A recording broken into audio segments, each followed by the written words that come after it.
So if you're dying to rewatch it, you will have that opportunity.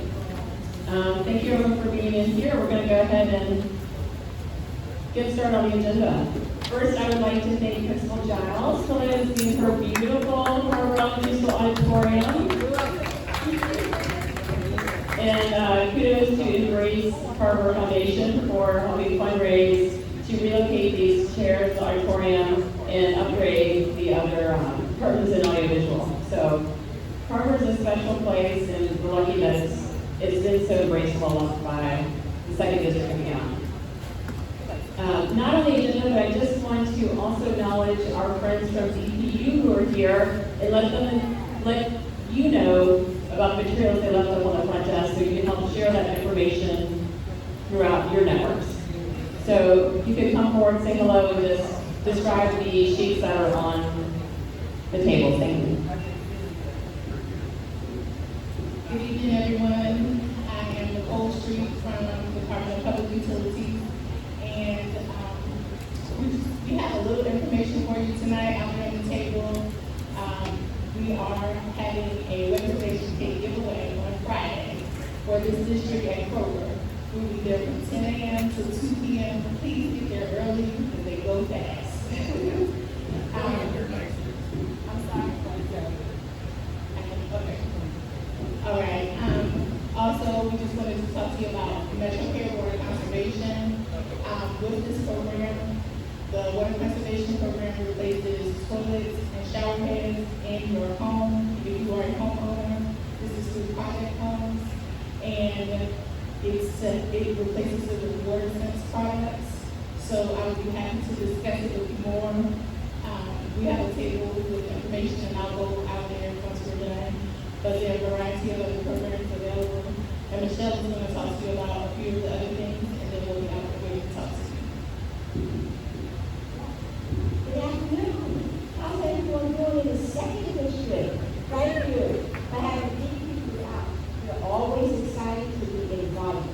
And our plan today is to just tell you some things as we approach the winter with everything going so high, the gas, the water, the economy, the food. We're just trying to let you know that we're trying to find ways that can help you save a little bit. You see what I'm saying? And so we want you, if you don't need this information, Nicole and I always say, give it to somebody else. Because everybody knows somebody that needs something. Is that not true? And so if you have any questions, you're more than welcome to come to the back there. And if not, and that if you want to talk to us privately, we have our business cards with us. And we're here to help. We're here to help, okay? If you might have any questions right now while I'm still here real quick, I don't want to hold you anyone else. Thank you so much. All right, next we want to do quick introductions of some new faces in our city. We have Laura Thomas, who is our new director for the Office of Sustainability. If you would stay up for a moment.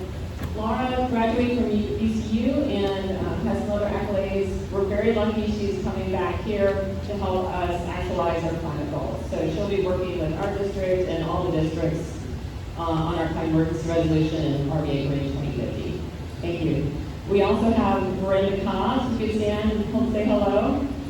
So Brenda is our new VCU Senior Manager of Civic Innovation and Partnerships. So she's going to be like our liaison to VCU, helping make sure we're plugged in and be good community partners and neighbors with each other. I look forward to having you back in the program, maybe with a little bit more time. This evening, we really wanted to dedicate the program to two things we're hearing the most about: crime, gun violence, and tax assessments. So I know that's of primary interest to many people here in the auditorium. Just quickly before we get to the actual program, obviously Chief Smith stepped down yesterday. Is everyone on my newsletter? Okay, I think everyone is, but look, I'm grateful for anyone who would step up in a time that's especially challenging as it was when he came to Richmond. But I'm equally grateful that he has decided to step down and let a new person come in, because we have a lot of trust to rebuild within the department, between the department and the city. and I'm very energized for what's going to come next. The acting chief, Rick Edwards, I've known, he worked on our Broad Street Task Force. He's already calling around to all the city council members, letting them know he's not a placeholder, okay? We're doing a national search, but he is here to be an acting chief. He is already, getting right back into what we need to do with gun violence. So don't think we don't have a leader right now who's directing the department and keeping the city moving forward. With that, I would like to turn the agenda over to Captain Davenport with the 4th Precinct and Samuel Brown, who's our community safety coordinator. He's the one leading up the gun violence prevention framework. Has he arrived yet? He may be coming from another event, but we'll let Captain Davenport start us off with an update. So I'll echo some of the things before I just talk about some crime updates. Rick Edwards and I went to the academy together. Our children know each other. And he's already started instituting changes this morning. He started phone calls last night, so I do concur. He's not a placeholder. And we'll do a national search, but I've known Rick for over 23 years, and we're making great strides as we stand here right now. So that's out there. Let's talk about crime. I met some new folks who didn't move here recently. So, I represent the 4th Precinct. So my office is at 2219 Chamberlain Avenue. Faith Lippo represents the 3rd Precinct. In the 2nd District, it kind of splits. We use Broad Street, we use areas around DC. So depending on where you live, is kind of which police precinct you would kind of fall under. So I really have everything north of Broad Street, Scott's Addition, certainly coming downtown. And then I have all the way up north to Rankin County. I want to give you an overview of crime. I will say at 4th Precinct and then the 2nd District as well. We've had a rough go with violent crime and really property crime. There have been 3 major driving factors in our crime increases.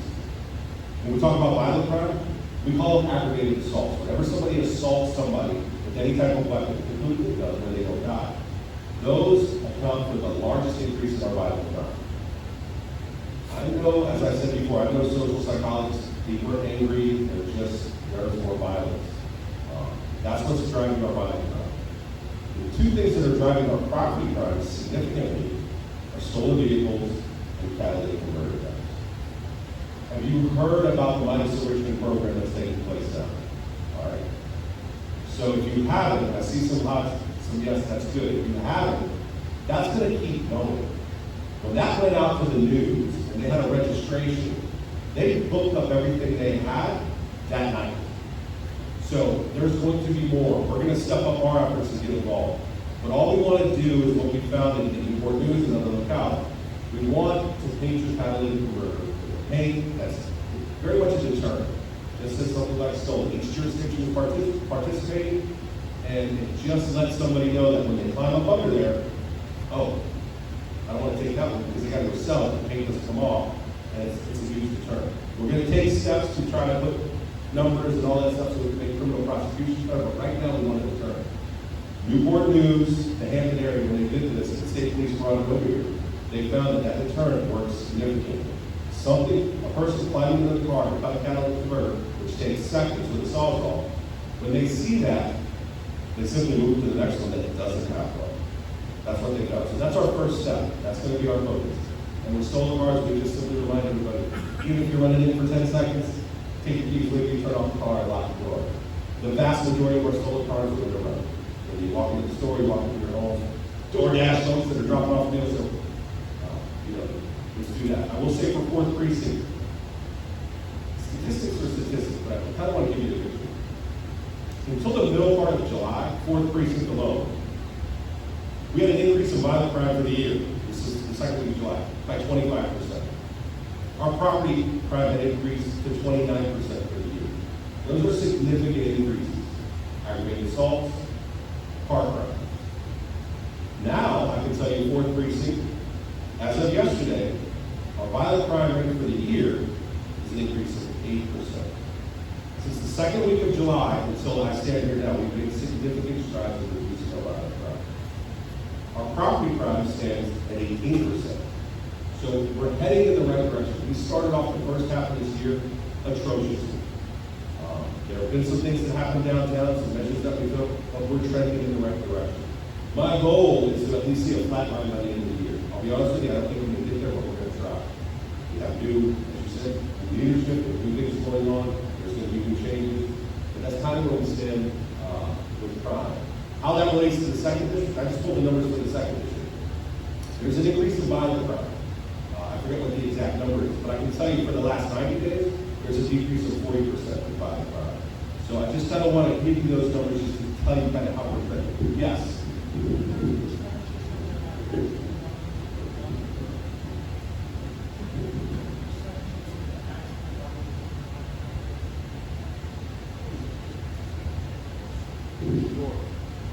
I didn't bring the stats up good, I will tell you. Let's all action.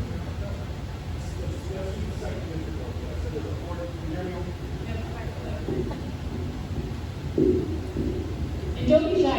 If you're comfortable sitting closer, it is easier to interact if you're still a little closer. Thanks.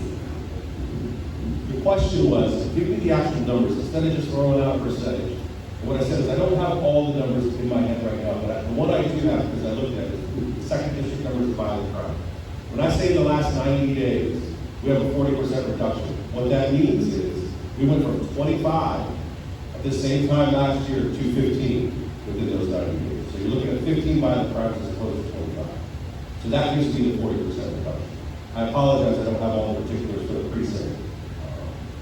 But that's kind of where we stand with crime. Just wanted to make sure you knew about the MINUS program or the catalytic converter program. What is the MINUS program? Yeah, so it went out with the first one and it booked up that night, so we now have to schedule more. What is it? What is it? What does MINUS do? Oh, so what MINUS has partnered with the police departments in the region, Chesterfield and Renville, is they've opened up their bays. You have to register online so they know you're coming and set up an appointment. They'll pull you into one of their bays, they'll raise up your car, and they're going to put that paint that we talked about. It's heat resistant, that's why it can go in your catalytic converter. It's a deterrent, it's a very neon color, and they're just going to paint it on. Each jurisdiction, I forget what the colors are, I think Richmond's is pink, Henrico has a different color, Chesterfield has a different color, and obviously MINUS wanted to partner with us because if they can get you into their MINUS, you know, it's a little advertising for them. And how expensive is the free program? It's free to you, yes, it's free to you. And what's our step catalytic converters after 1 year? All of them, all of them, yes, yes. And I can tell you, any vehicle that has a high clearance, pickup trucks, SUVs, stuff like that, those go. Toyota Priuses, there's a lot of various cars. We used to think it was just one. They're taking a lot. Somebody said at a different meeting, I said, I didn't know there was a mechanic in the room. And the tip he gave was, your catalytic converter, just take a look on which side of the car it is and try to park it that closest to the curb. It makes it harder for them to understand. All right, that's a good idea. Don't park against the flow of traffic. I gotta tell you that on the top. But I just want you to just know that that's one of our biggest issues. We're going to tackle it. There's going to be more in the news, more registration dates, and we're going to do that for months to come. Other questions for me? Yes, sir. What do you attribute the drop in what? Very good question. The question was, what do I attribute the drop in violent crime since the second week of July till now? I think the biggest reason our violent crime was so high was we had a number of incidents, predominantly downtown. It's one thing to have a shooting.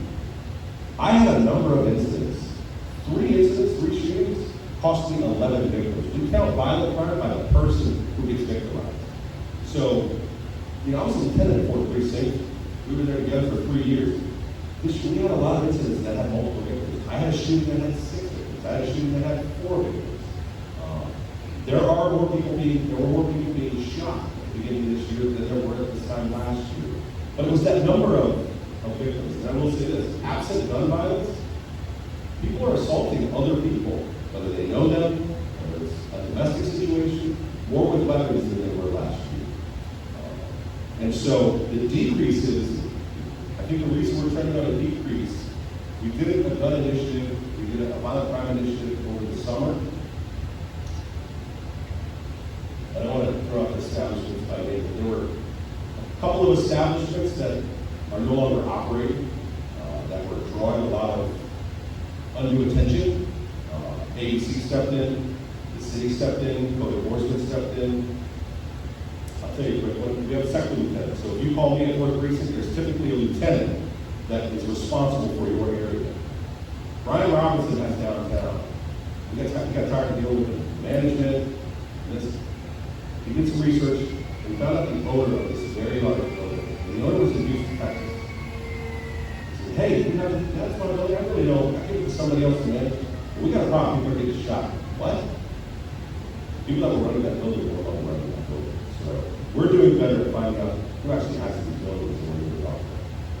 So I think that's one of the big reasons for decrease in the last 90 days.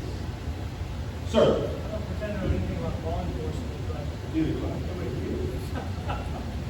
appear that it's a numbers game at a certain level. The RPS, the Richmond police are greatly understaffed. I'm wondering in the short term, new guy, I realize search will take months. Are there any answers there? It's not an answer. At a certain level, it's just talking about bodies. The streets, I don't think. Maybe I'm wrong. You're not wrong. We've talked a number of times. I'll never let you know me for one. I'll never lie to you. We are having a problem with our numbers. We said at 102 vacancies. We are authorized at 156. We have 152 vacancies. At my precinct, which I govern, I'm authorized 112 officers. I don't have 112. We have some people that left last year that are coming back. Rick and I talked this morning and last night. That is one of the biggest things. I can't give you more people to patrol your neighborhood and make it safer if I don't have it. One of the biggest things Rick needs to do, we got to get people in the door. So he and I talked, and you know what? It's changed. So we're going to start trying to snatch up our own people back. We've got some that came back.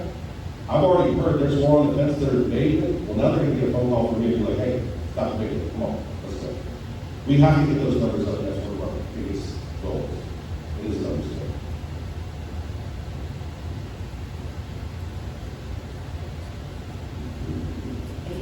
And I think we both see more returning officers.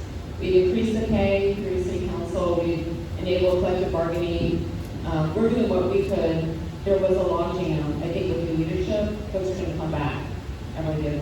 I would love to turn it over now to Steve Brown, who's going to talk a little bit about the gun violence prevention program. And after that, we're going to have Cheryl Hampton come because I know you have another time commitment and we want to make sure that we don't hold you up.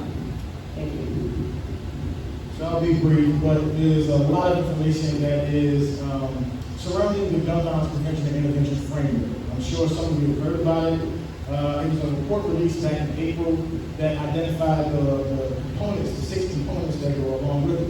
Wraparound support, crisis intervention, intensive case management, credible messengers, prevention, also a homicide and shooting review commission, which we are in the process of pursuing a consultant to help us. We really got to have reduction of room. We're going to have that kind of operation, as well as we also have the prevention. I have it in here and studies and everything. And training and quality assurance. The training and quality assurance component is really tied into all of the other components because there are pieces that need to happen and need to be in place in order for, say, prevention needs to, we need to prop up our nonprofits, our grassroots that are working with our teenage youth. So they're going to have their TA, the technical assistants from Next Up RPA, who provide them with materials, professional developments, databases to be able to track the progress of the young people that are in their programs. And then on the intensive case management and wraparound support and crisis intervention piece, we have Richmond City Health District or Richmond Henrico Health District. They're partnering with VCU and the Bridging the Gap program, which is a hospital-based intervention program. And then we also have some of our community partners within this network that we call the Trauma Healing Response Network. And so some of you have heard the mayor talk about how we're going to have a comprehensive approach to gun violence. We're not going to just talk about the issue. We're going to get to the root causes of, and we call those social determinants that kind of push young people in that direction versus going in the right direction. And so what we're doing is we're beefing up those youth programs. We're also beefing up our response to those young people and the families that are victims of these tragedies to make sure that we don't have the retaliation that we used to have. And so what we're doing with all of our components, we're united with multiple cross-agency who just completed what we call the Youth Gang and Gun Violence Assessment. And I have the GBPI newsletter out on the table. I hope you grab one on your way out. It's closest to the door. And what it does is it highlights those various components and what we did going into the community with community members. We have a group of community members. We actually have a program called the Richmond City Community Ambassadors. Those are citizens just like yourself. Some of them are returning citizens, some of them are just members of the community that want to do something meaningful. And what we do is go out to the community and share information with community members so they know where to find their resources. What we found is that in our study of getting that data, some community members just flat out didn't know all the things that were going on. So we have a messaging problem. So we're going to beef up our messaging and we're working with our communications department to make sure that community members have access to this information. Now, with that assessment, you can find that assessment at www.rva.gov. Okay, and inside of the newsletter, it's a QR code. You can just hover your camera over top of it. It'll take you directly to the assessment. You can look at the assessment and see all the information that was extracted there. We partnered with an epidemiologist from VCU by the name of Dr. Elizabeth Palmer. She did some work around COVID in the city coming out of 2020. And so she helped us to be able to analyze all that data, synthesize that data so that we can start to be more effective at the way we are issuing these resources to the community. And this is all community voice. And I'll tell you something that I'm very encouraged by. Most of the voices that we heard were from males from the ages of 24 and younger. They were the ones who were giving us this information. And I was very encouraged by it because they were very specific in saying, I need mentorship. I need a job. I need a really good job. I need housing.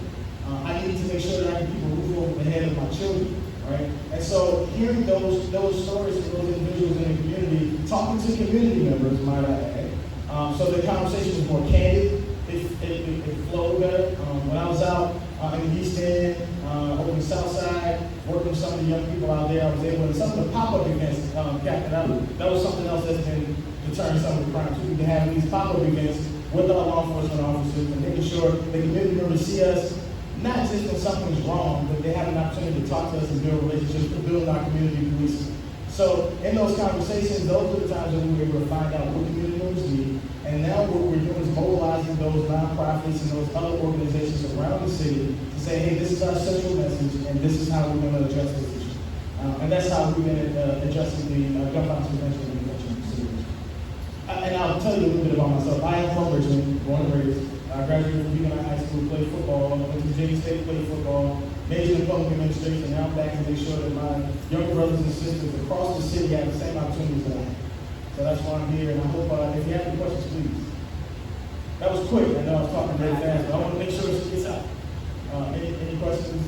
Yes, sir. Is your organization work on the supply side, like the ability of guns, where these guns are coming from, and what is the doing to get guns off the streets and out of our city? That's a great question. Actually, my shop. Okay, he was asking, where are we on the supply side of the services? Is that what you're asking? The guns, I'm sorry, the guns, and what are we doing to get guns out of the city? Well, back in, June, July, we had the gun buyback program, it was July. We had the gun buyback program, and that was an attempt, but what I'll say is this. Most of the guns that we're finding on the streets are stolen out of people's cars, right? So, and that doesn't just include the city, we're talking about the counties. I live in Henrico County, just outside, literally just, I can throw a stone out in the city. And what was happening, we had a lot of break-ins in our community. In my community, a neighbor of mine had 2 guns stolen out of his car. Where do you think those guns went? Exactly. And so what we're trying to, and all the folks that people talking about, well, the gun buyback doesn't work, but guess what? Most of the folks that came to us were from counties. They were from Hanover, Henrico, Chesterfield, turning in these guns that they had laying around, easily to be stolen, not paying attention to them. Next thing you know, they're using a felony. So that's how we're addressing the supply of guns in the community. And community members did say that. To the tune of about 68% of them said it's too easy to access guns. It's way too easy. You can go into some gun show and someone goes straw purchase and hey, here you go. There's a gun in the community. So with that, and by the way, my shop is in human services. So that's basically your social services. Diane, one of my teammates there with housing and homelessness and the senior citizens, making sure we're looking after them. So all of us are all in the same umbrella. So we're not just addressing this thing from a law enforcement heavy side, but we definitely need to address the law enforcement pieces. So, so some of the questions that have come out about group violence intervention, it's wrapped into what we're doing.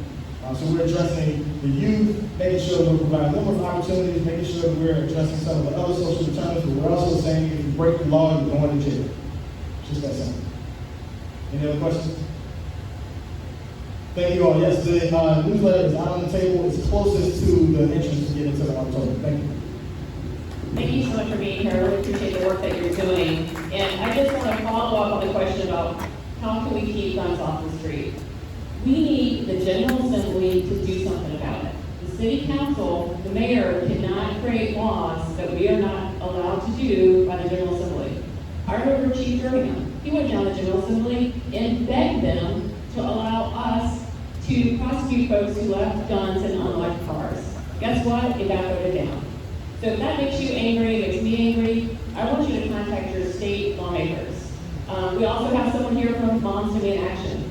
That's a great local group, or national group with local chapters. What is your meeting public tomorrow night? Would you like to talk to people after the meeting? If you just stand up and say hello.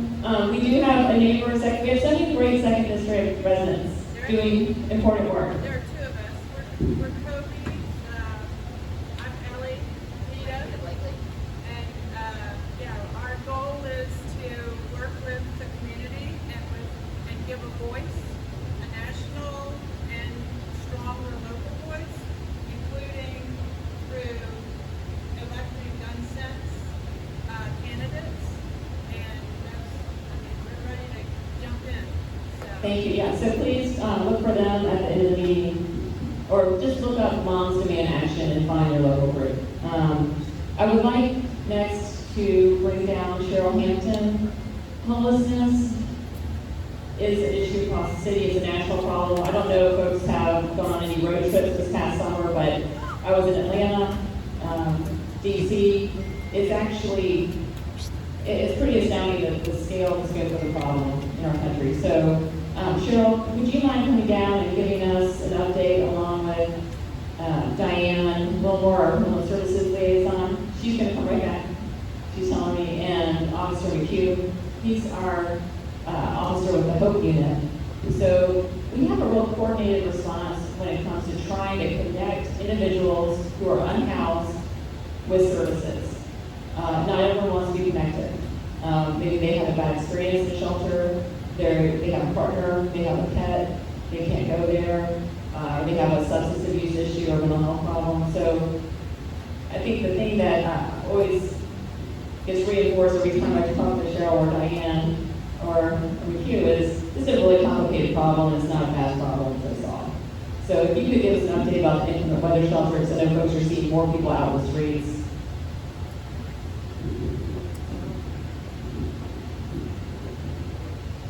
Thank you, Councilman Jordan. Say good evening to my colleagues, my newest colleague, and Officer McHugh and Diane Wilmore in the back. I'm very happy to be with you. Thank you as always for the invitation. Before I start on the challenging part, I would like to say to you on the table, there are two pieces of information. DPU is already in the house, but they are replacing lead lines from the street to the house. So that's the program. Please call, go on the city website, get that information. How does housing and community development come into play with that? We are also collaborating with DPU. We have a healthy homes program. So if you have a water heater that's 10 years or older, and you have been involved with DPU and approved for their lead line replacement, we will come in and do a new water heater for you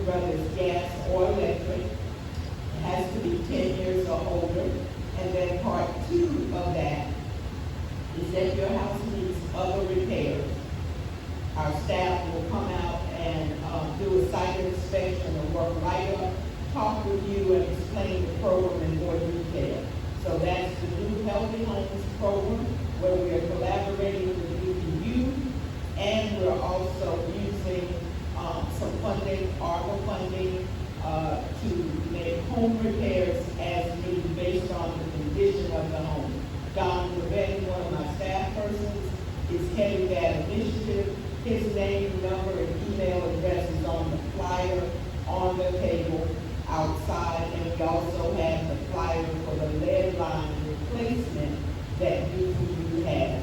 Don't wait, I think a lot of folks are jumping on the lead line replacement from the street to the house. We'll take it from underneath the house to in the house as needed. So those are two new good programs I suggest you learn more about. Now I'm happy to see my colleagues here. As Councilwoman Jordan said, it is a coordinated effort. Housing and Community Development, along with the Department of Human Services, Ms. Wilmore, and then also the Police Department Officer McHugh with the Hope Line. How does housing and community development play into this? And first, let me say this. I always start this way. The Greater Richmond Continuum of Care. The city is not a homeless services provider. We fund. We're one of many funders. So my office does the federal entitlement grants. We release that NOFA. The various nonprofits come in. But one of the things the city is charged with by resolution from the city council is to do what we call an inclement weather shelter. The inclement weather shelter normally runs somewhere between October and April. So October 1 year to April 15. Those are some loose dates. We have been late. Last year we started November 1, but we don't have much of a winter. But climate change is changing a lot of things, and so that's why it's important. Now, with the city handling the inclement weather shelter, we released a notice of funding availability back in July. The city was looking to change its model that it used. We took the learning from having a hotel approach, which was to be a temporary site, but it was on Arthur Ashe. So we were looking for ways to reduce the impact to neighborhoods. We understand a lot of loitering, a lot of leaving trash and other things. So we were trying to reduce that. No one neighborhood that we place 150 people in. So we went to a scattered site model. Again, this is a demonstration because we want to know, does this work and what is the most cost-effective and cost-efficient way to operate an inclement weather shelter. Several years back, it was the Giles Center, but you had people sleeping on the floor, you had on pallets, you did not have meals. So we have progressed with the support of City Council a long, long way, and the support of our residents and citizens here. So we released the notice of funding availability. It called for a scattered site approach to receive applications. We also learned it was important to have mental and behavioral health services available to this. So that was included in the note. We had 5 respondents or 4 respondents. Well, there are 4 sites, and 1 respondent was Daily Planet, which provides the medical and behavioral health. So that's where we are. That came before council, and it is gone before committee to be able to have review and approval. But senior administration wanted to look for still a more cost-effective. So while that is going through the approval process, through the review process, we knew that there was going to be 39 below 40 degrees last week. We had 3 or 4 days. So we opened 2 temporary sites. Also in the aftermath of Ian, we had a lot of rain. We opened a site then. That was 1 site. This last week we had 2 sites. And we worked with a number of our partners to do that. So while we are going through the approval process for those 4 sites, it may be reduced to 2 sites or 3 sites. We had some real world learnings. We know we are trying to provide for families and single mothers or single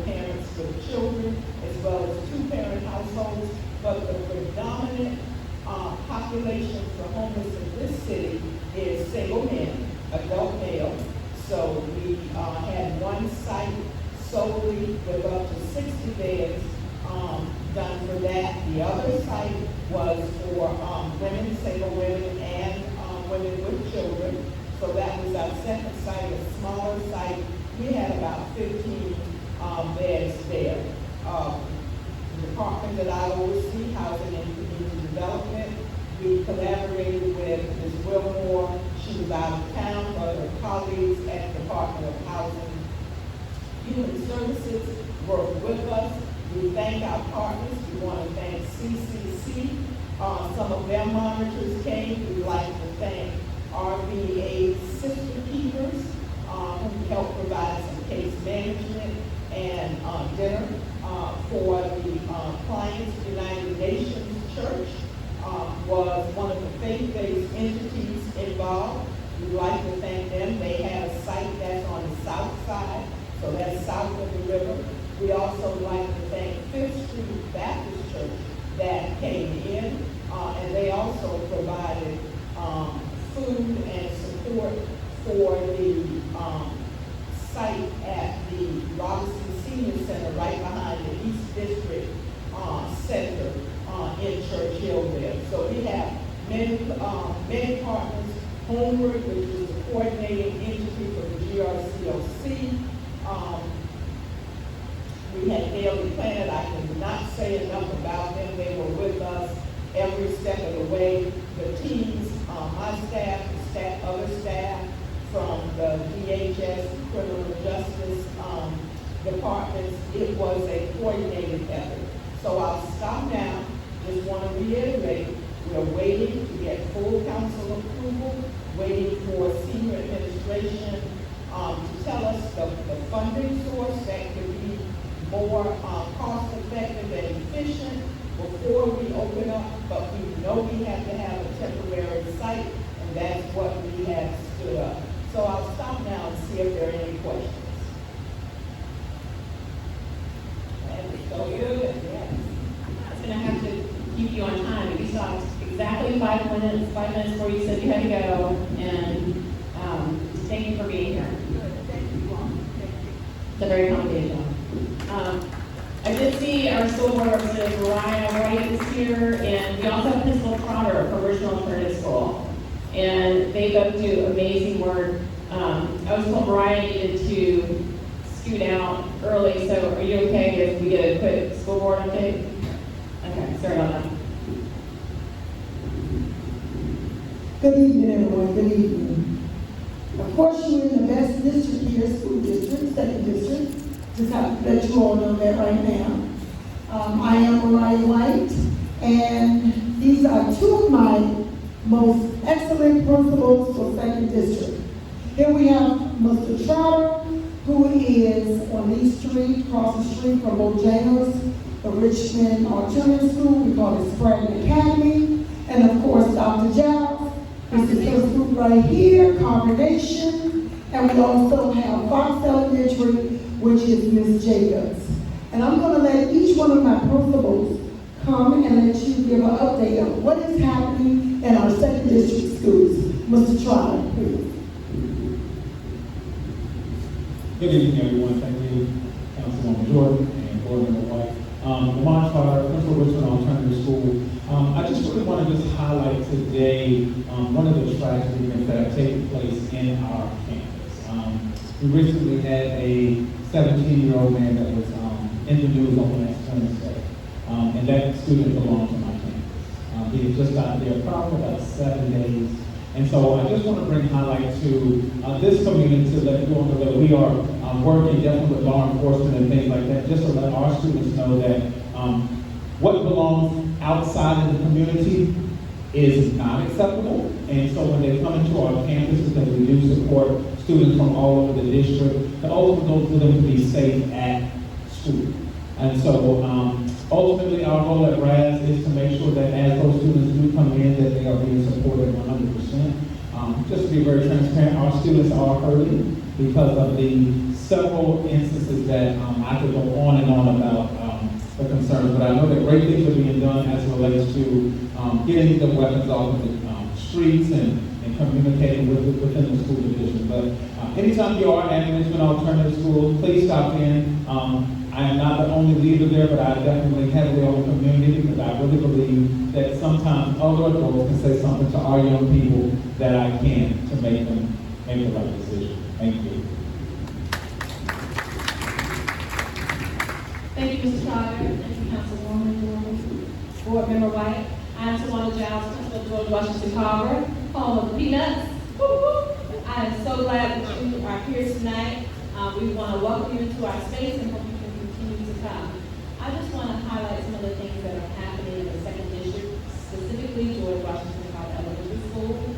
But I want to say that this is a community school, that the work we do here benefits everyone. It keeps our community safe. It keeps our kids safe.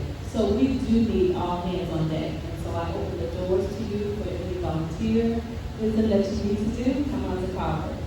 So some highlights or greatness in our community. This is our community.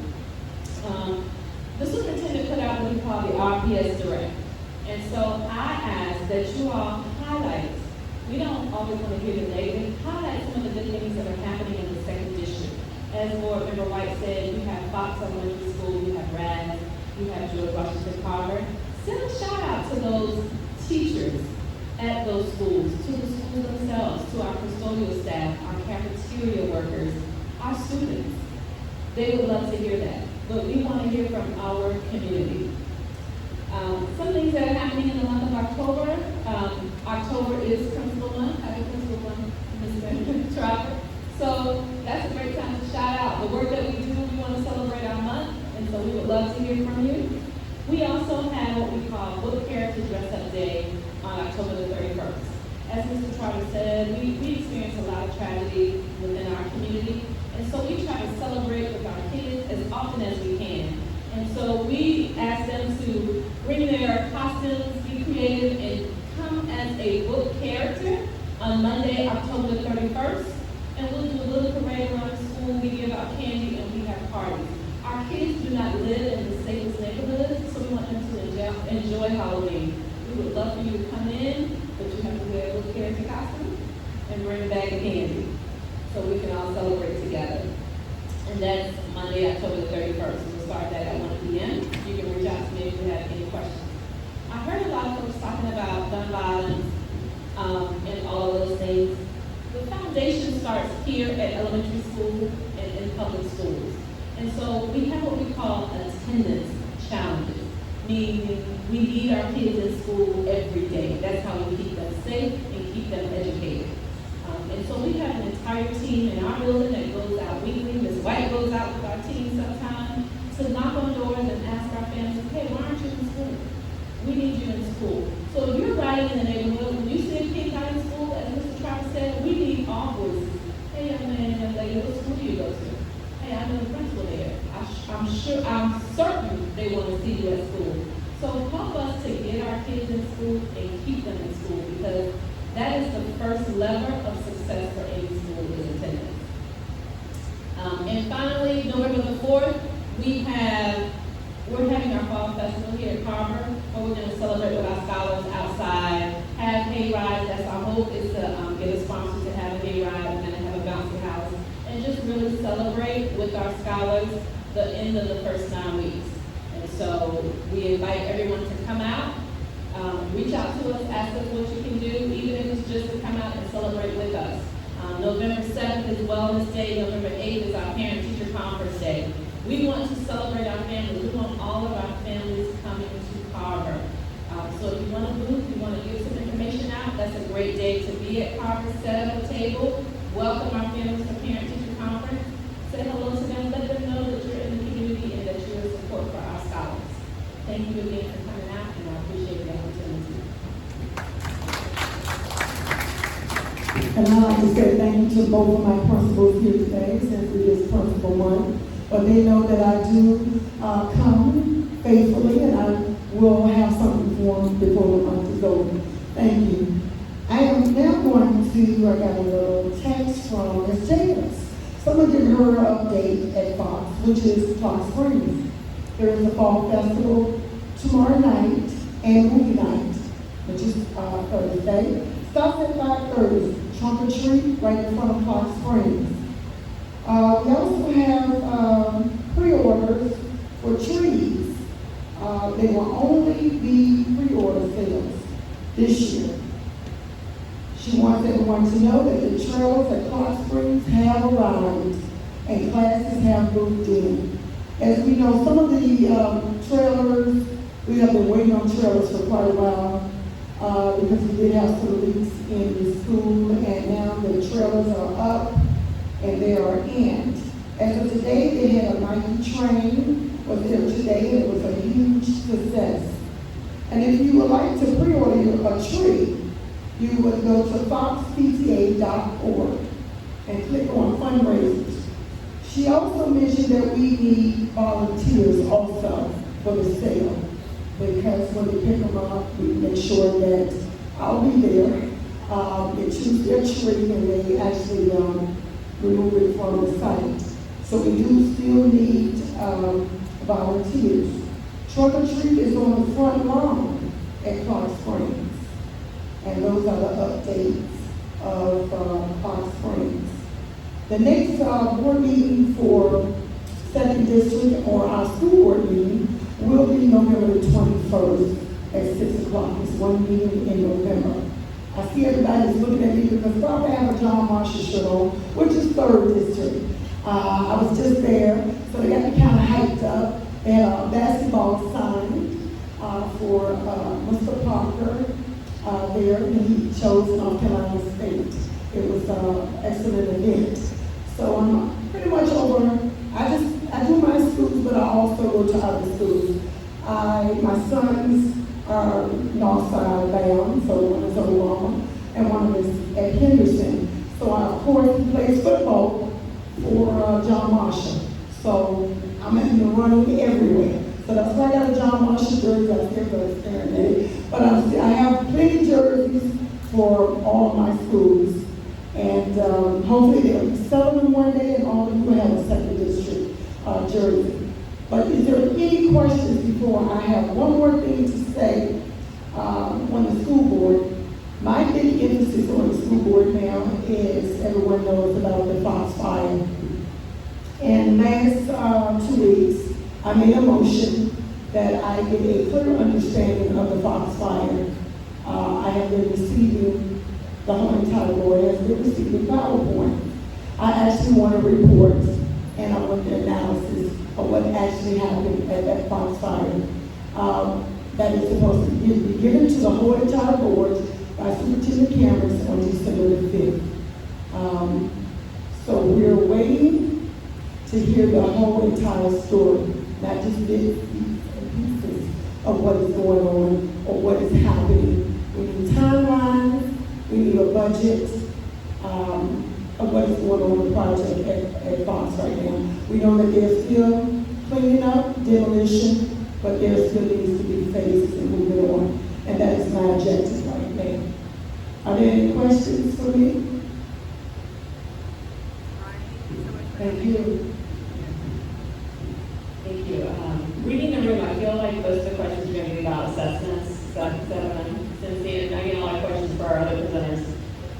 So we are going to turn over to Diane Wilmore, our homeless services liaison, and Officer McHugh with our Hope unit. And then we will get to Keith, with Richie with our CSS. You guys want to come on?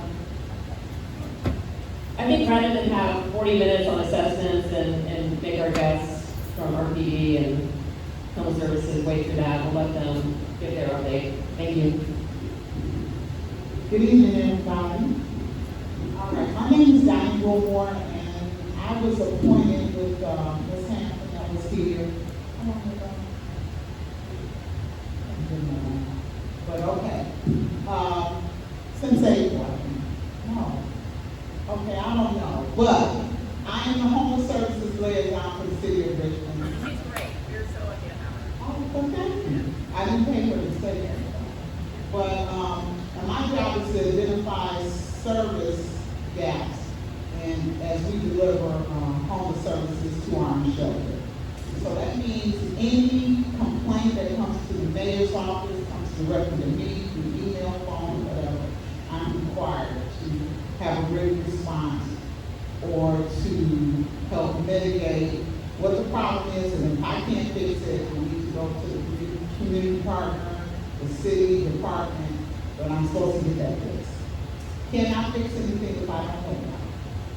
So I will leave my number and card at the front, so if you have any concerns about home service delivery and what we're doing, I'm more than happy to talk to anyone. My biggest thing with the school now, we have an issue with our trash.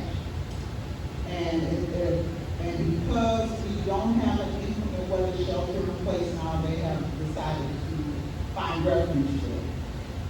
And it's our shelter, and we as a city have committed to having a shelter for them, so we're working fast and through. I'm gonna turn this over to Officer McHugh, because he's with the Richmond Police Department co-unit, who I ride with a couple times a week to, you can tell him what you do. But the biggest question I want him to answer, because I do this all the time, what is the difference between loitering, panhandling, and trespassing, and what the police can or cannot do about that? So,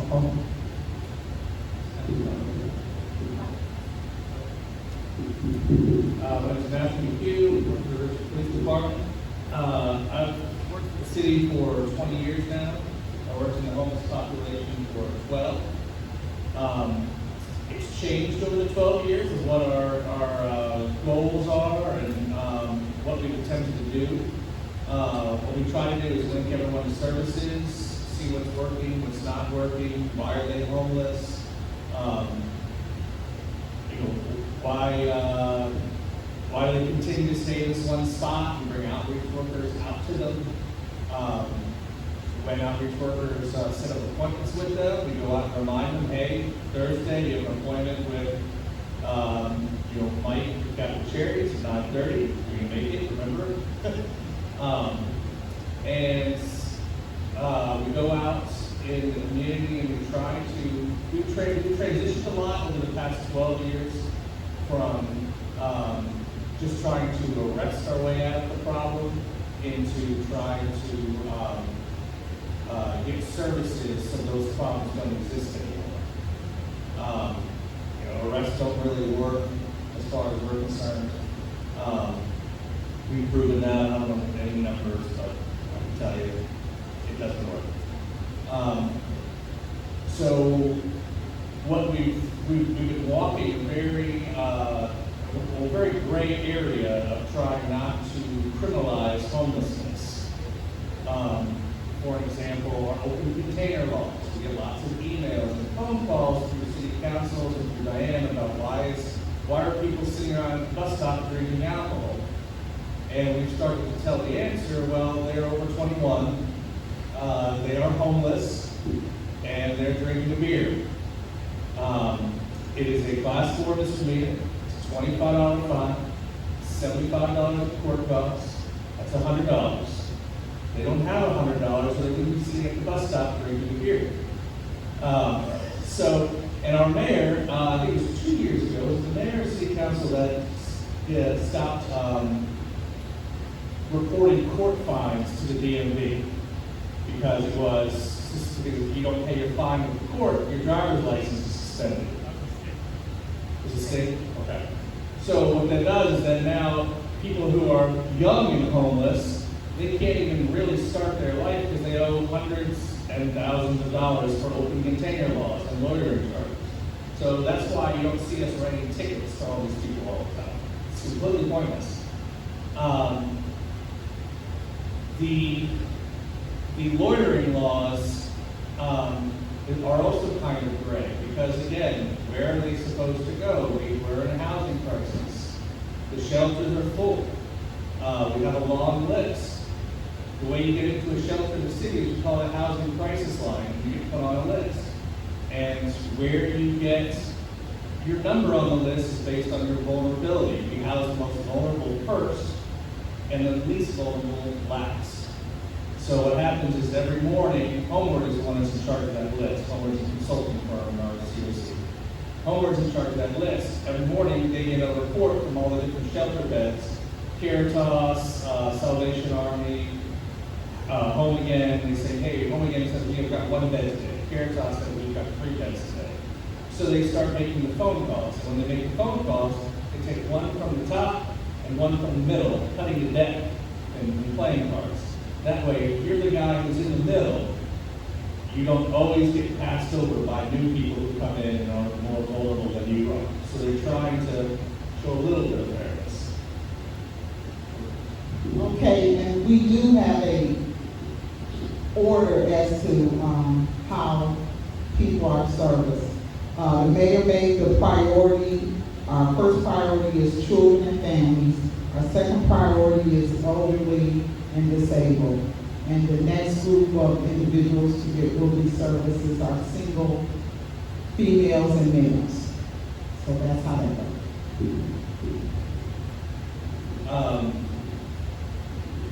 Anybody have any questions? I can go from there. Or, yes, sir. I just want to say thank you for the clear explanation. I have no idea how to do it. You know the population? I mean, the city? The question was, do you know the number? I think this year we're around 600, right? We do a point in time count every 6 months, one in July and one in January. We know that number is not accurate because the point in time count happens once, and we only count the people that want to be counted. So if they choose not to be included, they are not. And we only go to certain locations because we only have so many people. So that number is not accurate. I would say that number is double at least for people that we don't see when we do the count.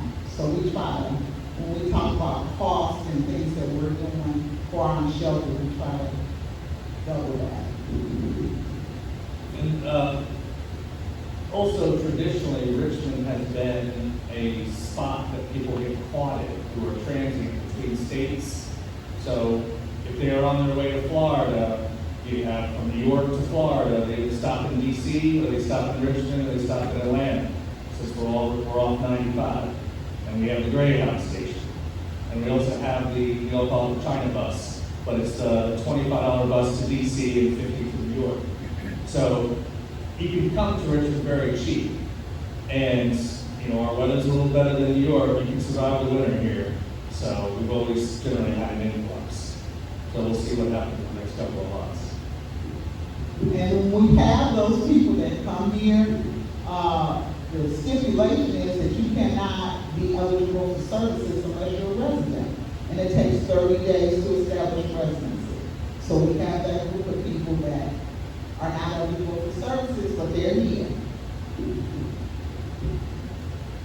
Thank you. Thank you for coming out. All right, we're on item 3 on our agenda. Richie, can you come down? Richie is our city assessor, and he does a tremendous job for us. I know there's been a lot of consternation about the city assessments. He has a very thorough process. He's not out of the air. I know I was shocked when I opened my envelope, my assessment went up, 35%. But I also knew from the houses on my block and my street that were going for certain amounts, that was the market value of my home. So it hurt to see it, but I do think it's fair, and you have a process for folks who think that there has been a mistake that's, I think, equitable and thorough. But I would just like to turn it over to you to give a brief snapshot of where we are, and then you raise your hand if you have a question now about city assessment, so I can gauge how much time we want to leave for that discussion. Okay, all right. Hi, good evening, everyone. I'm Richard McKeith, I'm the city assessor. Before I get started, I'd like to thank Councilwoman for having me here this evening. I'd like to thank the greatest liaison of all time, Swin Phillipson, for having me here. Round of applause goes to this guy. He's amazing. Charles Evers is my #1 residential supervisor. He comes around with me to these meetings and handles questions. He's actually the supervisor that handles the fan, the party who's in district and places right around in your specific area. I have a business card. If you like one, just raise your hand. I'll see that you get one. That's my direct line, 6465304. If I'm not there, just leave a voicemail message. I will definitely call you back. As far as the email is concerned, it's richie.mckeithen@rva.gov. richie.mckeithen@rva.gov. So, you guys have sat here patiently as well as I appreciate that. Let's talk about assessments. I'll give you a brief overview of how we derive them, when, the law, et cetera, and then we'll have a question and answer period, because I think that's where we get to the meat and the bones of what you really want done. First and foremost, assessments by law have to be done every year in the city of Richmond at 100% of market value. The assessor doesn't get to determine what percentage of market value he's going to assess at. We're a Class 1 city in the eyes of the state of Virginia, and so we have to assess every year, and those assessments have to be at 100% of market value. What that means is that we have to assess your property with what we think it will sell for. Needless to say, everyone has been watching the news, been watching all the economic shows, been watching things over the last year, if not 2 or 3, about the state of real property and the real estate market in the United States, let alone worldwide. It's not just a situation here in Richmond, it's nationwide. Interest rates were low, supply and demand had a very big impact on things when we had a very low amount of supply and high amount of demand, which means prices do what? They go up. Okay.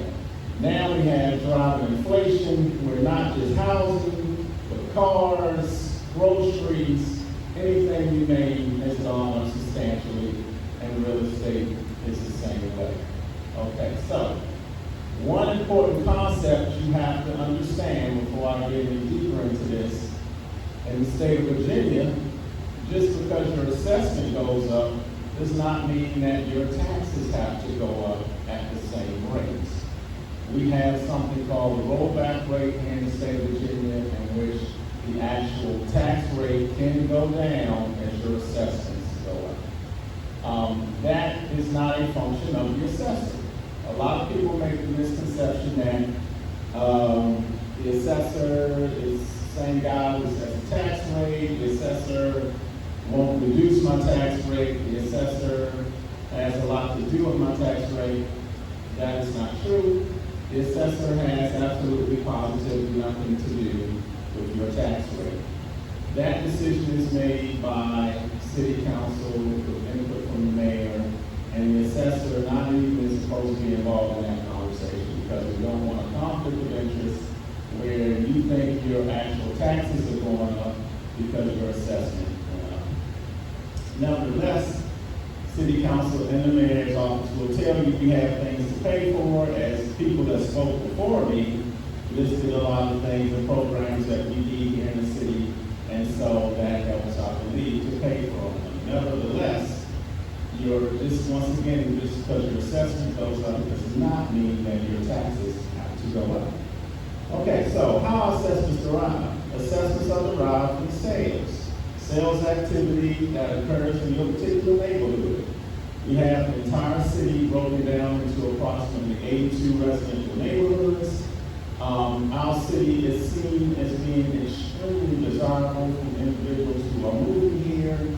Individuals who are moving here oftentimes are coming from places where their market is a lot higher than ours, and they're coming here and they're buying property. Oftentimes, they're buying property for a lot more than what we have assessed for. So what does that mean? That oftentimes means that your assessment will go up because they're setting a new market. We look at the actual comparability of your property to sales that occurred.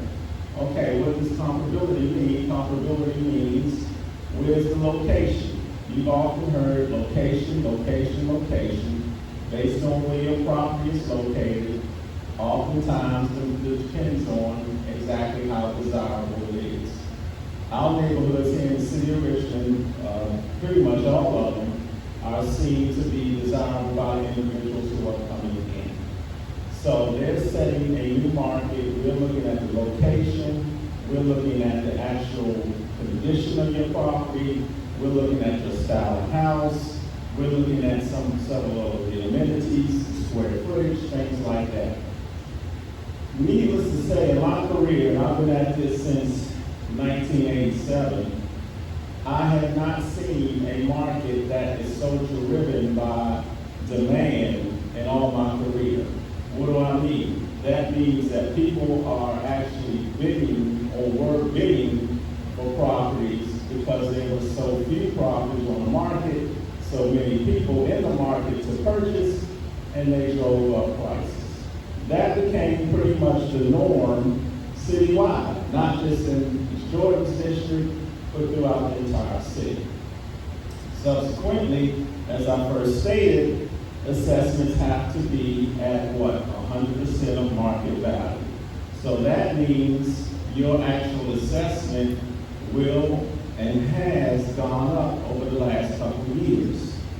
Now, as the market cools, hopefully, or as the market settles and the natural increase in interest rates happen and the things occur which they hope will cool things down, you'll start to see your assessment do the same. We haven't seen it yet. We're waiting to see exactly when that's going to occur, but from all the talk from all the economists and all the experts, that should be happening over the next year or so. Here in Richmond, it normally takes a little longer, but we'll see. But the assessments are not a one-way street. They can go down just like they went up. They can stay stagnant just like they went up or go down. So we'll have to see exactly what goes on over the next year or so. The good news is we are working with the actual state representatives to get programs for you to not, once again, pay an increased amount of taxes just because your value goes up. In many states, and I'm from Washington, D.C., I was born and raised in Washington, D.C., I was in charge of all the real property in D.C., I've been in Philly, in charge of all the real property in Philadelphia, Hampton Roads. They have programs in other states that are called circuit breakers. They will, like a homestead exemption, a program that will knock off a certain amount off of your assessment right off the top. So what you wind up paying is more down here than up here. Virginia doesn't have that yet. Ms. Jordan and her colleagues and the individuals over in the General Assembly, our representatives, we are working with them to start to get things like that. We need things where, programs where you don't have to be 65 or older, you don't have to be disabled, or it's not based on your income. It's just based on, are you a resident of the city, are you domiciled in your actual home, and are you entitled to the actual, is it where you actually, not your rental property, but where you're actually living, criteria like that. Where she's going to need your support is eventually it's going to get down to us having to show up over there and people like yourselves, actual residents, actually volunteering for the programs. Because right now, it's in the phase where the bills are being written, the bills are being discussed, but eventually it's going to be a point in time where you guys need to speak up and say, we need this. We need this for our city. We need this to be able to stay in our homes. We deserve this, because they have it in other places and there's good programs that work. Okay? We have program called the Long-Term Owner Occupied Program for individuals who have been in their property for a certain amount of time. That's on the table. It's similar to the Homestead Exemption Program. We have a program that may actually cap what you pay from year to year at a certain percentage, like they have in places like Florida or Washington, D.C., where they can actually cap for single-family residential homeowners an increase of only 3% or 5%. Regardless of where your assessment goes, you would only pay an increase of like 3 to 5% from year to year. Once again, these are things that Ms. Jordan and her colleagues will need you guys to come out and speak up on when the time comes, okay? Right now, you have the Senior Citizens Tax Relief Program.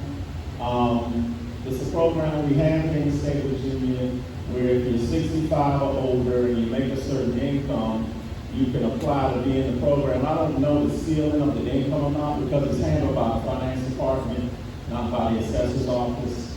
However, you need to just, at least if you qualify for the criteria as far as age, you need to at least inquire about it because I know they adjust the income limits from time to time and it may have been adjusted since the last time we tried. Okay, so, and it's really a crying shame how many people we talk to year in and year out who qualify for the program and don't get in it, and they concern and complain about the actual taxes going up, and they don't even have to pay taxes or have to be subject to the increases. If you're a disabled veteran, we have the Disabled Veterans Program. If you're 100%, okay. If you're 100% disabled by the VA and you are actually domiciled in your property, the city has a program for disabled veterans where you can be exempt from taxes in totality as long as your disability is permanent and it was due from an incident while you were in the service. If your husband was a disabled veteran and you were married to him and he was killed in action, you need to contact me because once again we have a program where you can be exempt from taxes or the property that you guys had together can be exempt from taxes. So these are some of the things that are new that you may not know about that you should apply for. I think I may have covered it. Did I cover certification? You good? Okay. I think I may have covered everything initially. I'll now take questions because that's what we do. Yes, sir. How do you adjust for two things? Am I thinking about enough? Yeah, go ahead. Two questions I have are, there's been a profound increase in land assessment in the city of Richmond.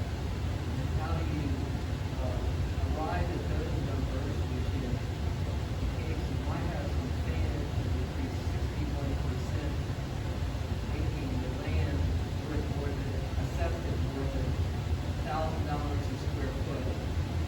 And in north side, on the other side, 84% increase in the last 2 years. How do you provide a land increases when they are at such tremendous areas with land in near and right of them? That's my first question. The second question is, a lot of the houses in Maine that are being purchased by out-of-staters in New York, that our houses are pocket kitchens, a lot of those houses have got $100,000 kitchens or $50,000 bathrooms, whereas a lot of the homes that we who've been in the Maine business for 40 years or more have $5,000 bathrooms and $10,000 kitchens and $5,000 kitchens. And so when your system here is making based on sales, those sales are often at the high end of the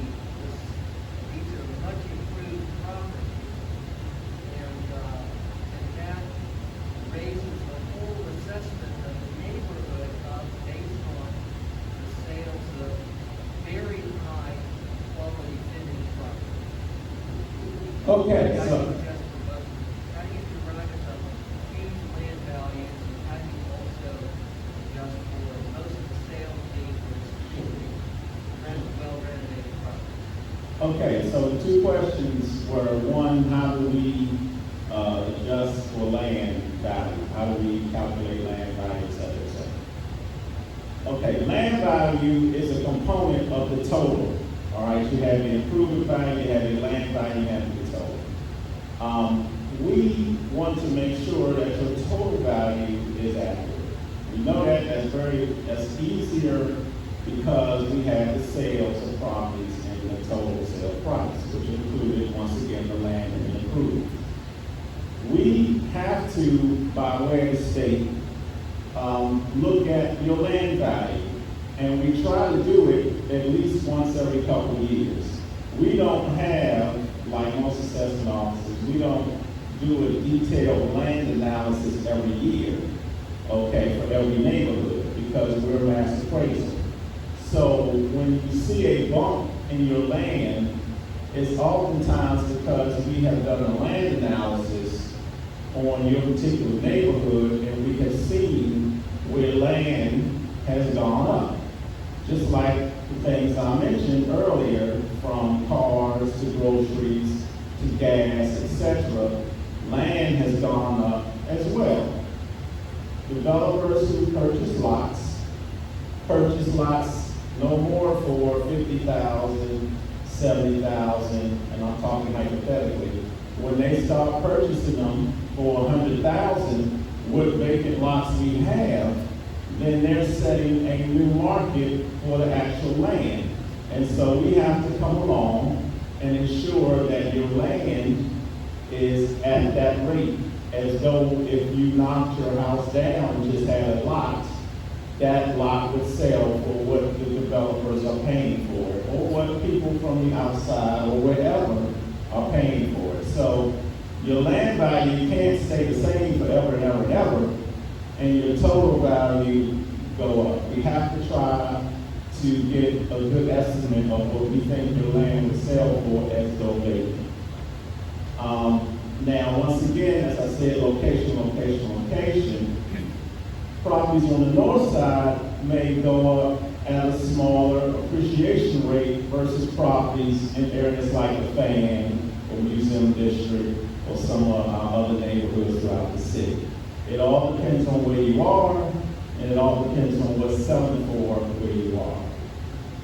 Question number 2, how is it that we are comparing properties that have sold that have been renovated with properties that have never been touched?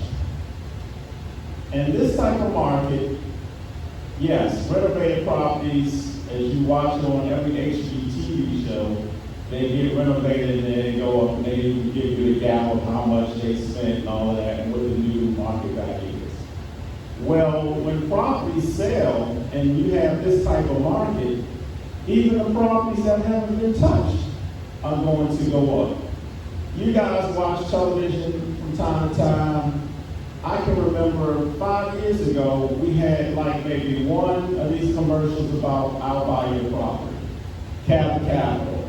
Hey, I'll buy your property, just sell it to me, cash deal, blah, blah, blah. We got at least 5 people now in the game who will buy your property as is.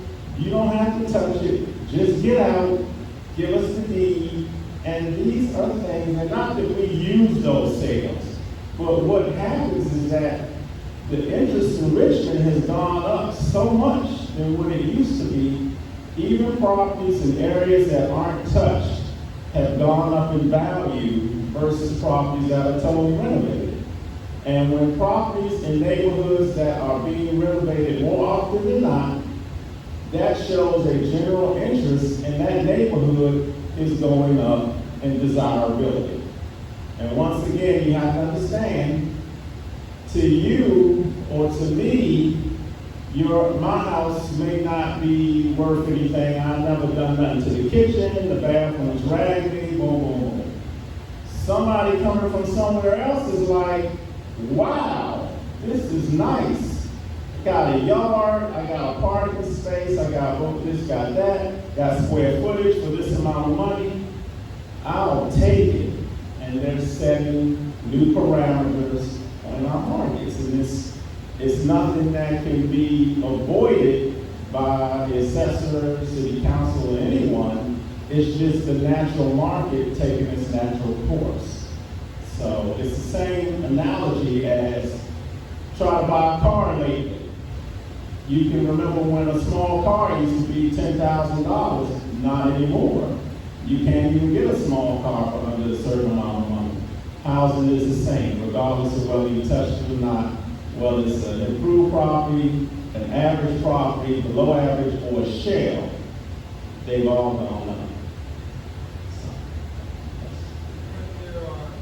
There are no vacant lots.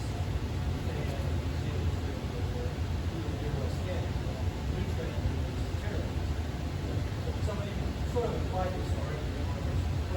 Somebody buys a house and tears it down. Is that the land value? Okay, so situation. In the appraisal world, oftentimes you will not have pure lot and land sales because the city's built out. Richmond's getting to that point, DC, Philly, and major cities built out. In appraisal methodology, you can take an improved property, somebody take the actual amount cost per square foot of the improvements, take that out of the total sale price, and what's left is the residual divided by the square footage, and you have an idea of what the actual land would sell for. Yes, it's kind of, not typical of what we normally would envision as a land sale, but what are they doing? They're creating a new market. And so we're that desirable to individuals where they will buy a perfectly nice, halfway decent, livable property and tear it down. Now, we don't strictly use those sales. We try to use them as a guide, but it's kind of hard to do when that becomes the new market in any particular area, because we can't say that an individual wouldn't sell their home for a certain amount of money and not really care what the next person is going to do with it. They're getting a market value price for it with the improvements there, and if the new person decides to tear it down, yes, we have to look at that. Another way to ask the question is they tear down a house, they buy a house for $300,000, they tear it down, they build an $800,000 house. Does $300,000 become a new land value? Yeah, the $300,000 becomes a benchmark for that. That we have to be equitable. So for that particular property, it might not automatically become the new, because it's not unlike California. We can't just go strictly right. But if that becomes the norm and everybody else's land value gets up to that $275, it's going to be about $300,000. Plus the $800,000 monstrosity that they built on top of it. Because in their eyes, that total value of the 800 plus the 300 is only 1.1. If it's not, they come from somewhere where it's 2.5 million. And it's the good news is we have made our city very, very desirable, very, very nice. We've put a lot of creeks. All the meetings that Ms. Jordan and Swin have, and have all of the city people come up and tell you the things that they're doing, has made it better and continues to make it better. We got a new ballpark coming and all these things. And what we have to do as a city is enact things to protect the residents that are here. I'm coming from a city that's the poster child for that, for gentrification. In DC, we didn't have that initially, and we got smart, they got smart, and put those things in. And once again, that's when you gotta support Ms. Jordan and say, hey, Senator such and such, Delegate such and such, we want these things because I've been a long-term resident. You don't have anything in state law right now to protect me, and all we have is a tax rate proposed reduction, but we need things as a city, and that doesn't necessarily mean we can always reduce our tax rate where it would be comfortable for people like me. We need other auxiliary programs. Other states have already done it. Virginia is late to the party, and you know, we as a group, I'm a city resident, I live on the south side, I'm in Riva Trammers District. I'm fighting for it too because I've seen my neighborhood go astronomically up, and I'm worried about what I'm gonna do once I retire. So, I'll be over there as the assessor and as a resident behind the council people because we desperately need it. Thank you so much, Richie, and I hope that answers some of the questions you had about how the assessments are made, and you know, he's right. The city council is the one who sets the rates. The things, the proactive tools that would really help protect long-term residents and also businesses. Often we're only talking about residents, but I'm equally concerned about our small, locally owned businesses, neighborhoods like Scott's Addition, that are getting priced out. We don't want to lose the character of our city. We don't want to lose the residents who made it the great place it is. So, do you want to have any other questions for Richie? And I'll talk a little bit more about what the city is considering for tax assessments and some of the other council level work.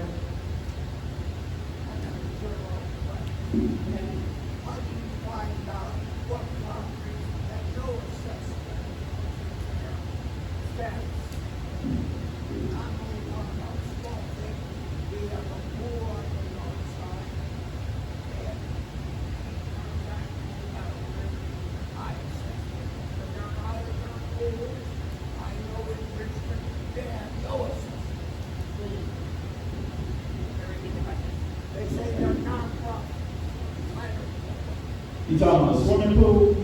Okay, so his question was, how is it that some swimming pools are assessed and are taxable while others may be exempt? Okay. That goes with ownership, that goes in how it's set up, that goes in the use of it, that goes to, are there any criteria where the general public can use it versus a smaller group of people. Exemption law in Virginia is clear as mud, I'll be honest with you. It all depends how it's set up, and it all depends on who owns it and how they allow it to be used. And so that can go in 100 different ways, unfortunately. Anyone else? Thank you, Richie. Thank you for being out. Drop the mic, look like I go home. All right, I was just gonna go over a few things. One, we'll stay on the tax rate for a moment because that is something in the city's control. I think everyone understands he's bound by the state to do the process the way that he does. So there are a couple of papers for consideration on November 14th. One would lower the tax rate 4 cents, the other would lower it 10 cents. There's also movement from the mayor's office to do a rebate, a one-time rebate from either effort 4 cents. I've asked if we could do more, maybe 5 cents. But those are all things in the mix for consideration at this point. And what I'm weighing against those options are our existing commitments for the last year's budget. And what I've heard is if we drop it 10 cents, then we'll be out of whack what we passed last time. Because it's spend and others are better explaining this. We have not done a good job of setting our calendar of when the assessments are made, when the land books close, when we adopt our budget. So we have a new finance director, and she is working hard to say, this is a mess. We've got to change how we are doing the timing of all of these things so that it's clear. Because the other thing that happens is that the mayor is on a timeline to make his budget, and we haven't even finished getting the assessments yet. And so we'll end up maybe with a surplus or a deficit, and then you end up with the city council meetings that go to midnight, everyone's fighting over whatever little bit of extra changes come in or what now needs to be cut. So we're trying to make some structural changes. The 4 cents, I know there are people with momentum behind that. Personally, I feel like I would lean more towards a one-time rebate. And the reason is, we don't know what's gonna happen. Is there a recession coming? Are we gonna lower the tax rate and all of a sudden everyone's assessments drop? I just am concerned about that ripple effect. In addition to the one-time rebate, I mean, ideally what that would be is to people who need it most, or to people who have been in the city long-term. We're not allowed to do that. We have to do it equally to everyone. Same thing with the tax rate. The tax rate applies equally no matter if you're a commercial business, you have a $1 million home, you have a $10,000 apartment. It's all the same, unfortunately. We're trying to get the General Assembly to change that. I think that's why city council people leave city council and run for the General Assembly, because they get so frustrated trying to help their constituents and not having tools they need. But what we have before us right now are just like a 4-cent reduction in tax rate or a 4 or 5 cent rebate that would go directly to everybody. Now what we're weighing that against are the needs of the city, and how often we hear from people about the broken sidewalks, the lack of affordable housing, the need to raise our police officers' salaries. The list goes on, deferred maintenance, etc. But we're going to have a conversation about that November 14th. Feel strongly about it, one way or the other, please let us know. Please let all city council know. And I think I'll leave it at that for the tax rate discussion. There are 2 other things. Yes. The city of Richmond hasn't changed its tax rate in 15 years. Franklin County made a token reduction of 1 cent, last 1 cent in their tax rate. 88 cents, they 87 cents, I think. 87 and 86. We can't do a rebate. So do our council members, do you have any idea what our council members feel about reducing the tax rate? Well, we can do a rebate. We can do it across the board rebate, and that is, yeah, so instead of it being, it would be, instead of a 4-cent tax lowering, it would be a 4-cent rebate. And that would be to protect volatility in the market, coming recession, things like that. And the realities of, I feel like, yeah, you can lower it once, people would understand it in reaction to a market that was booming. But I'm new to council, and I've been told is you lower the tax rate once, then everyone says you're raising it the next time you try and reinstate it.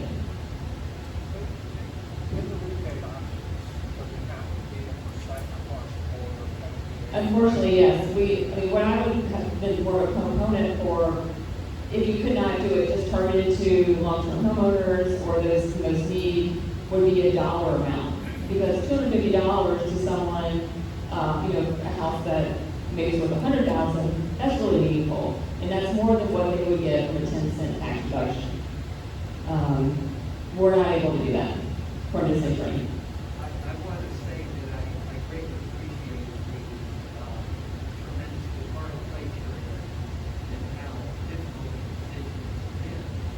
But from the taxpayer's point of view, most of us don't feel we're getting much of anything from the taxes. A lot of city services have gone away. We used to have leaf pickup of the fall, now we have to pay for that, we do it all ourselves. That used to be a very nice service. Trees are taken down and not replaced. I have had a leaking water heater for more than 5 years that has been reported to DPW.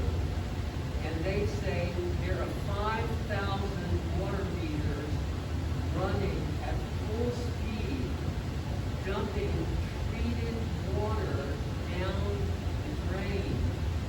And they don't care about it. They're not going to fix it unless it's a geyser.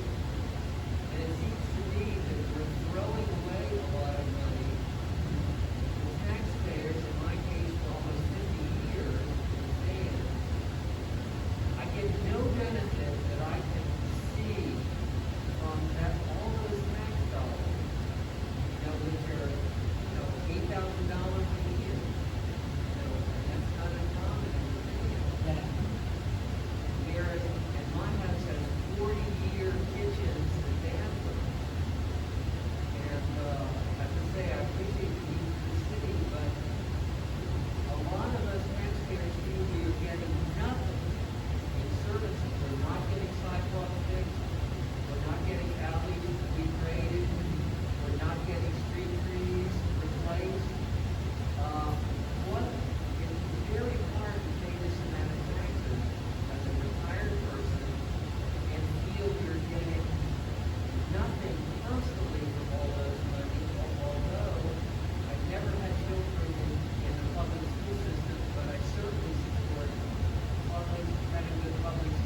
Yes, no, I hear you, and we were gonna have Bobby Vincent here today, he could talk about all the work on the sidewalks. There actually has been a lot of sidewalk work done in the city and in the second, and even in the van, trying to catch up and do more street paving. I think the reality is the majority of our tax revenue, unfortunately, is eaten up by payroll. And I think anyone who's been in business knows that the majority of the money that you have to work with goes to paying your employees. And the city has a lot of employees, it has a lot of retirees. That there's not as much discretionary money for the services that you would feel touching you more directly.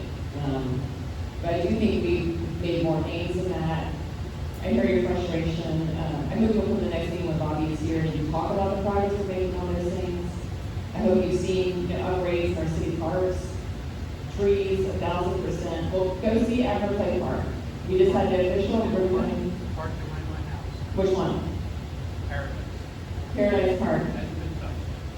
The residents of my neighborhood volunteers spend their own money to clean it up. I was the parks steward for the Fannie District Association. I was one of the first volunteer jobs, and 1,000%, the small pocket parks in the fan are volunteer. They're took up by volunteers, 1,000%. But some of the larger parks, I think we have made more progress in providing infrastructure for our citizens. And I don't know, this job is a little bit like sitting in the donkey booth every day, and that's what I signed up for. I know you're frustrated. I live here too. I live in the fan. I experience the same things you guys do. Cindy, do you have something you want to add, or? And I think it comes back to the earlier conversation that we had about the last time that you brought up. When did we roll back the rate? It was 2007. And that was right before we saw the calamitous economic event across the country and play out in Richmond. And we're still sort of digging ourselves financially out of that hole. We had a presentation on this at our council retreat just on Monday about the millions, hundreds of millions of dollars of unfunded liabilities that are historical. They group back decades. But we really set ourselves back by both lowering the rate 2007 ahead of the financial crash and then seeing the underlying value change as well.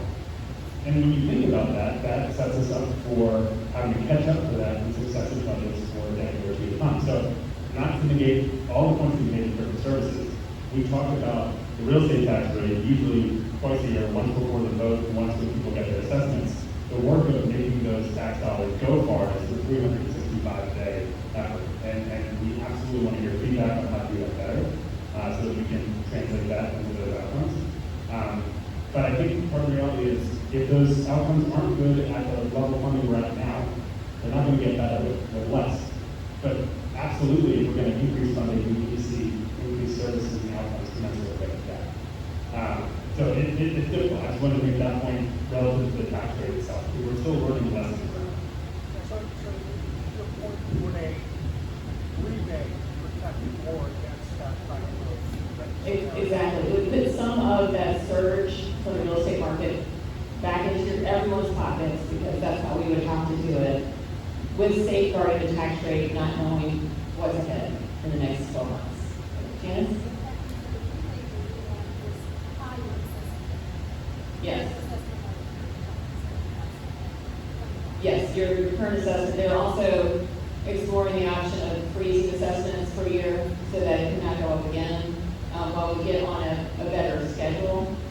And if for some reason the assessments go down, you can challenge it through the normal process.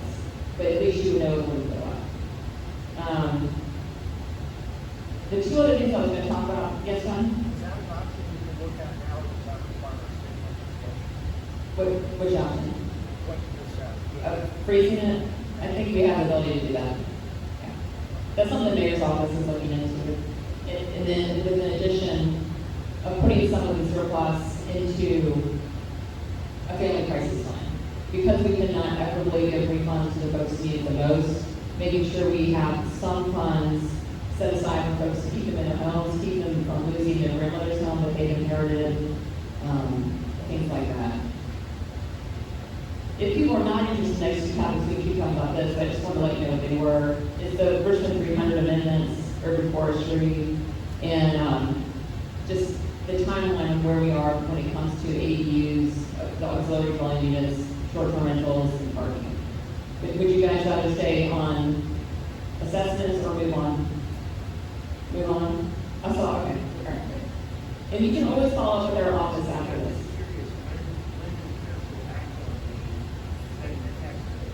November 14th. Yeah. That's why there's a lot more in the news right now. People are trying to have these meetings and make sure people are in line. Yeah. I mean, I'm startled when you have a bigger crowd, but, I think it's probably harder, I think a lot of people, everybody in my neighborhood is talking about this. Yes. Except the two attorney households or one who just moved to New York City. Yeah. Everybody who's in here all the time, this is nothing, this is a major topic of conversation, is that major dissatisfaction. Yes, no, we hear it, 100%.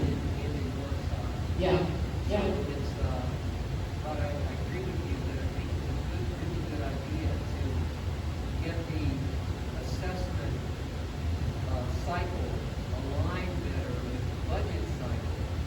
It's the first time I've heard that mentioned, and the fact that our 2023 assessments are gonna be on properties that may be in decline due to we're gonna be paying higher taxes throughout an entire year in which there are increases in inflation and in mortgage rates that may soften the real estate market.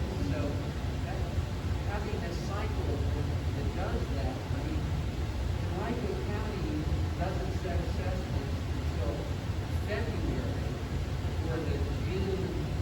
We gotta get it fixed. It's gonna be 1 year where rates rose like an extra amount of time, but I think it's a good idea to do.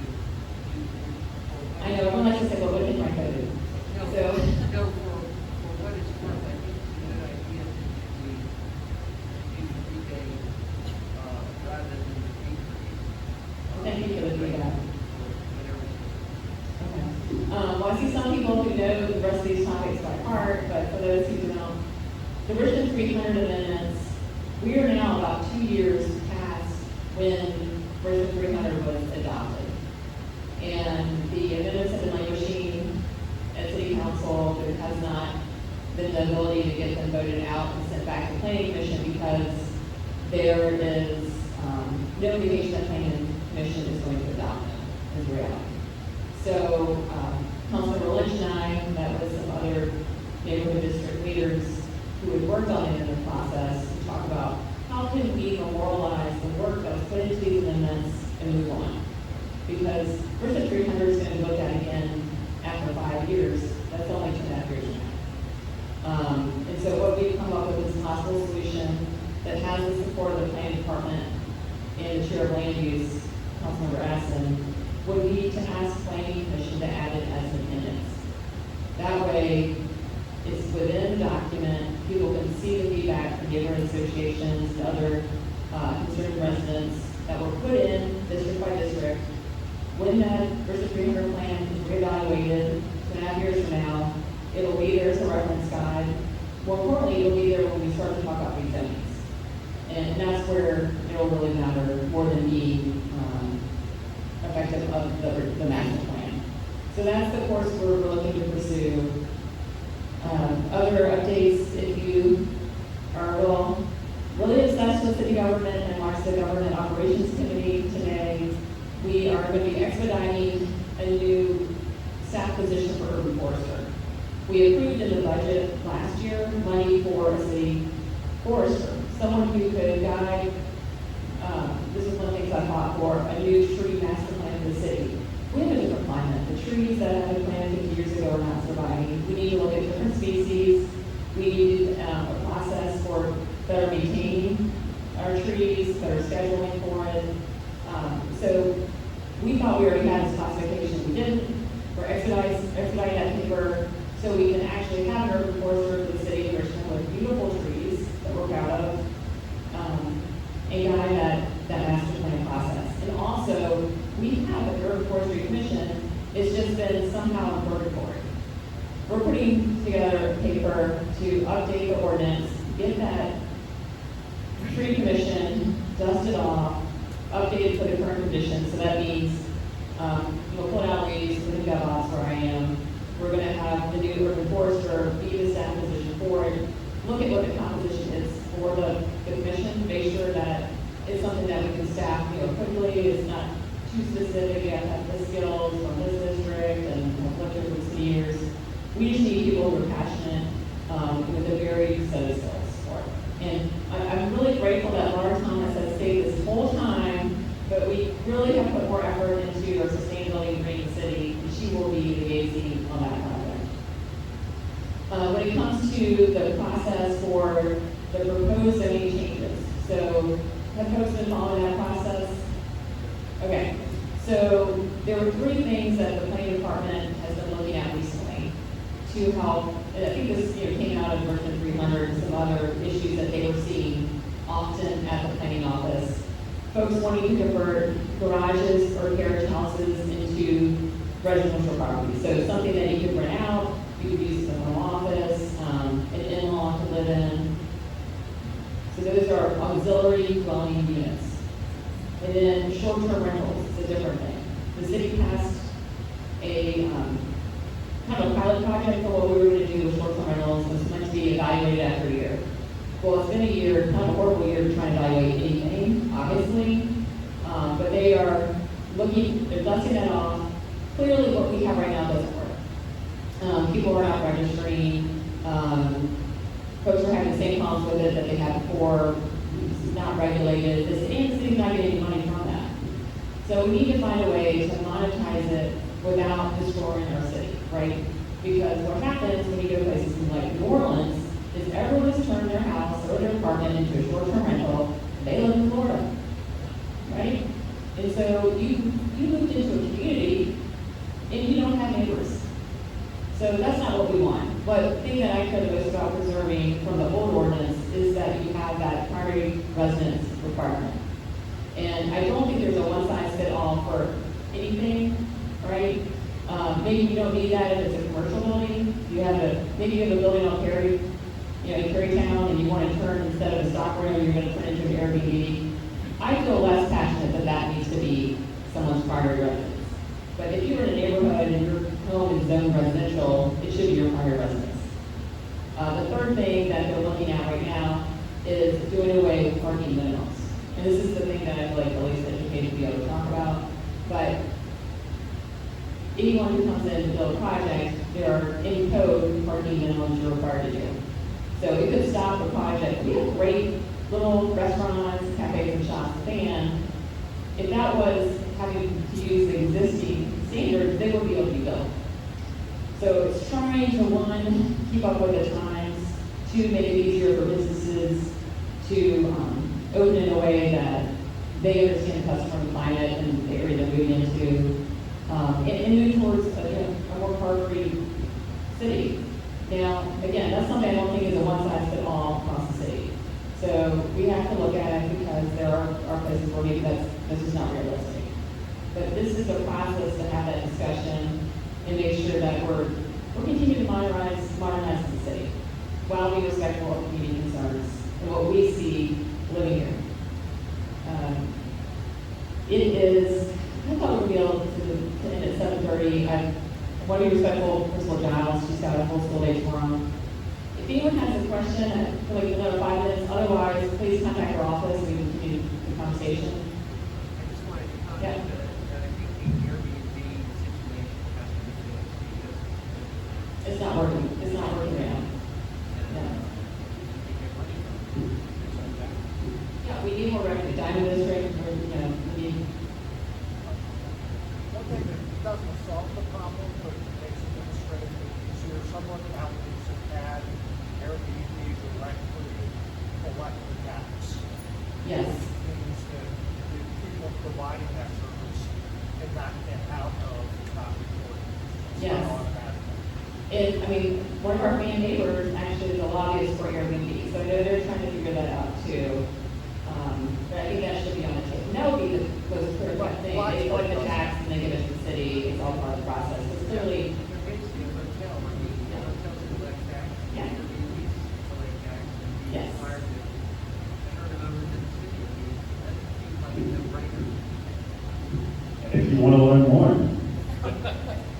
the QR code at the bottom of the agenda links to a report from the planning department staff put together from the first round of engagement on these three issues. We had hundreds of people, whether it be in-person meetings, virtual meetings, on the survey, provide that exact kind of feedback about, here's what we've seen as one of the localities, here are our thoughts about how it could fit Richmond. And so we've already kind of course corrected for that feedback already in terms of what we'll see back from the planning department, in terms of actual policy proposals, that we'll have an opportunity to review with the community, expecting next month in a series of additional public meetings. And then we probably won't see a vote on this until early next year. But that is the time that it takes to make really informed decisions about how to move forward on really big changes like that, and make sure that we're following best practices. So, if you want a one-stop shop, that report that we put together is a really good way to inform themselves about all the issues, and also understand what the communities have to say so far. all right, thank you, and thank you again, everyone who came out, appreciate your engagement, I know this is some meaty topics,